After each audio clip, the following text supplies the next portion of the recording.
Habis yang ada orang cakap macam, oh kau support orang lain tapi support lokal kau tak nak.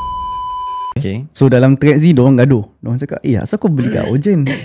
Habis orang kata Ojen kan berkualiti. Okay. And also orang dia baik. Okay. So they willing to support yang apa Ojen lah. Yang baik lah.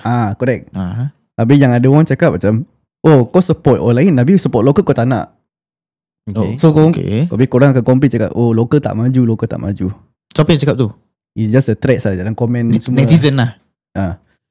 Dia tak nak cakap netizen. Aku tak tahu kenapa. Cuba sekali. Aku dah macam Tak tahu. suspicious lah kau ni. Kau tahu kan netizen apa? Tahu. Yang orang Orang yang online lah. Internet citizen. Yes. So you call it panggil netizen. dia lah internet online. No, Internet online. netizen lah. Netizen. Whatever lah, senang. Okay. Okay, carry on. So diorang nak gaduh. So ni aku nampak lah diorang gaduh pasal